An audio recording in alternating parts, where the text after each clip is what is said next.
యెషయా గ్రంథము 29వ అధ్యాయము. అరీయేలుకు శ్రమ. దావీదు దండు దిగిన అరీయేలు పట్టణమునకు శ్రమ.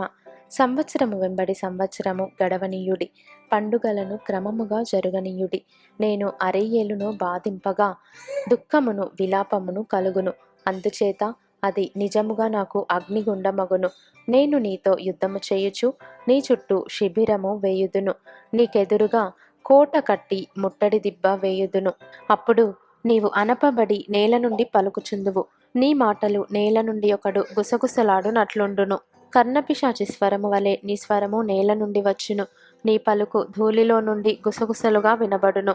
నీ శత్రువుల సమూహము లెక్కకు ఇసుకరేణువులంత విస్తారముగా ఉండును.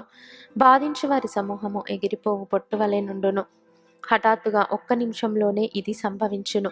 ఉరుముతోనూ భూకంపముతోనూ మహాశబ్దముతోనూ సుడిగాలి తుపానులతోనూ దహించు అగ్నిజ్వాలలతోనూ సైన్యములకు అధిపతియగు యెహోవా దాన్ని శిక్షించును.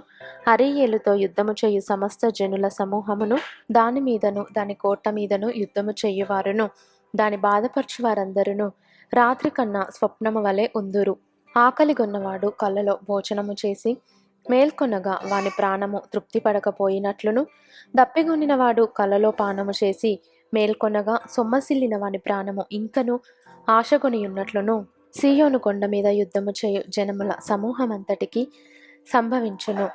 జనులారా, తేరి చూడుడి, విస్మయముందుడి, మీ కండ్లను చెడగొట్టుకొనుడి, గ్రుడ్డివారగుడి.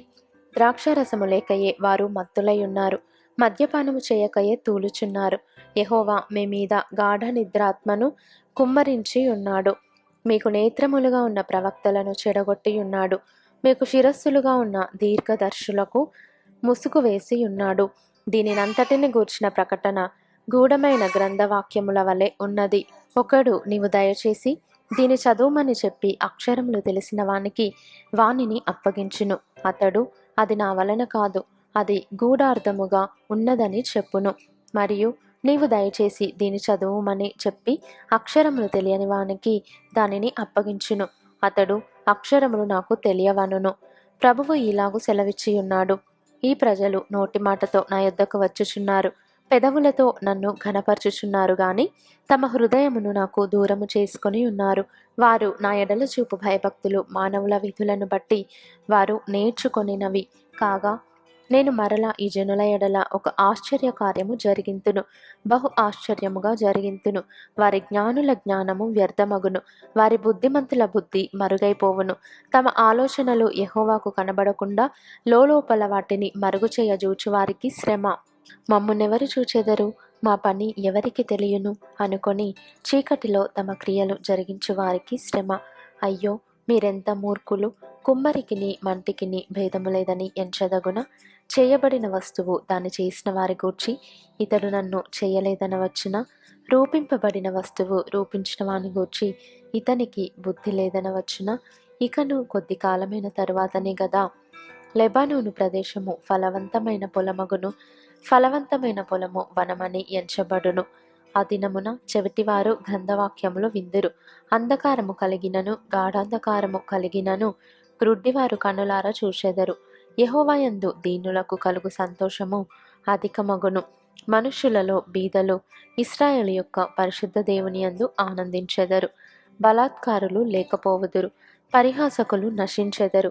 కీడు చేయ యత్నించుచు ఒక్క వ్యాజ్యమును బట్టి ఇతరులను పాపులనుగా చేయుచు గుమ్మములో తమ్మును గద్దించు వానిని పట్టుకొనవలెనని ఉరినొడ్డుచు మాయమాటల చేత నీతిమంతుని పడద్రోయువారు నరకబడుదురు.